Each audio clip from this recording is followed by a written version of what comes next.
കഥാനായികയായിട്ടുള്ള സൊളീൻ 40 വയസ്സിലേക്ക് കടക്കുകയാണ്. 16 വയസ്സുള്ള ഒരു മകളുണ്ട്, എന്നാൽ ഡിവോഴ്സ്ഡ് ആണ്. ഈ മകളോടൊപ്പം ഒരു ദൂരയാത്രയ്ക്ക് പോകാൻ കൂടെ പോകേണ്ടി വരികയാണ് സൊളീന്.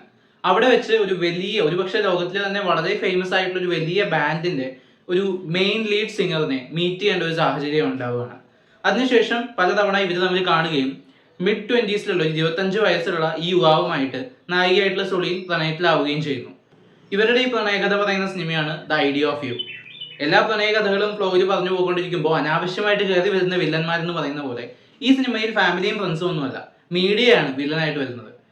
ഇതുപോലെ കൂടുതൽ ഏജ്ഡ് ആയിട്ടുള്ള ഒരു സ്ത്രീയുമായി പ്രണയത്തിലാവുന്നു എന്നുള്ളൊരു സംഭവം അത്രമേൽ മീഡിയ ആഘോഷിക്കുന്നിടത്താണ് കഥ മറ്റൊരു രീതിയിലേക്ക് തിരിയുന്നത്. ഈ ഒരു സ്റ്റോറി ലൈൻ വളരെ ഇൻട്രസ്റ്റിംഗ് ആയിട്ട് വളരെ എന്റർടൈനിങ് ആയിട്ട് പറഞ്ഞു പോകുന്ന ഒരു സിനിമയാണ് ദ ഐഡിയ ഓഫ് യു.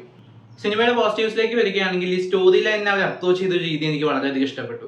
സംഭവം ഈ ഏജ് ഡിഫറൻസ് ഉള്ള ലവ് സ്റ്റോറീസ് നമ്മൾ ഒരുപാട് കണ്ടിട്ടുണ്ടാവും, പക്ഷേ അതിൽ കുറച്ച് ഡിഫറെന്റ് ആയിട്ട് അതിന്റെ മറ്റ് സൈഡുകൾ എങ്ങനെയാണ് അതിനെ ആളുകൾ കാണുന്ന രീതിയെ കുറച്ചുകൂടി ഡിഫറെന്റ് ആയിട്ട് അവർ പറയാൻ ശ്രമിച്ചിട്ടുണ്ട്. പേഴ്സണലി അത് നന്നായിട്ട് തോന്നി. അതുപോലെ തന്നെ അഭിനേതാക്കളുടെ പെർഫോമൻസ് വളരെ നന്നായിരുന്നു. നായകനും നായികയും, നായികയുടെ മകളായി എത്തിയിട്ടുള്ള പെൺകുട്ടിയും, നായികയുടെ എക്സ് ഹസ്ബൻഡ് ആയിട്ടുള്ള ആളും ഒക്കെ അത്യാവശ്യം നല്ല പെർഫോമൻസ് ആണ് കാഴ്ചവെച്ചിട്ടുള്ളത്. പിന്നെ മറ്റു പ്രധാന കഥാപാത്രങ്ങൾ എന്ന് പറയാനൊന്നുമില്ല, സൈഡായിട്ട് ചെറിയ ചെറിയ ആളുകൾ വന്നു പോവുകയാണ്. ഇതിലെ ഏറ്റവും കിഡിലനായിട്ട് തോന്നിയ മറ്റൊരു വശം പാട്ടുകളാണ്.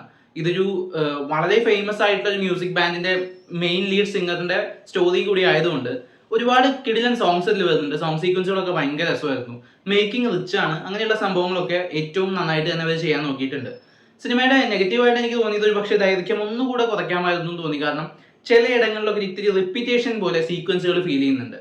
എന്തായാലും കഥ വളരെ ലോജിക്കലായി പ്രസന്റ് ചെയ്യാൻ അവർ ശ്രമിച്ചിട്ടുണ്ട്. വെറുതെ ഒരു പ്രണയം എന്നല്ലാതെ ആ ഒരു പ്രണയത്തിലേക്ക് അവർ എത്തിക്കുന്ന ആ ഒരു പാത്തിനെ കൃത്യമായിട്ട് ഡിഫൈൻ ചെയ്യാൻ മേക്കേഴ്സ് റൈറ്റിംഗിൽ ശ്രമിച്ചിട്ടുണ്ട്.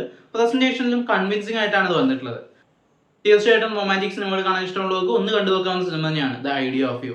കണ്ടവരാണെങ്കിൽ സിനിമയെക്കുറിച്ചുള്ള അഭിപ്രായങ്ങൾ കമന്റ് ബോക്സിലൂടെ രേഖപ്പെടുത്തുമെന്ന് വിശ്വസിക്കുന്നു. നമുക്കിനി മറ്റൊരു വീഡിയോയുടെ വീണ്ടും കാണാം. ബൈ.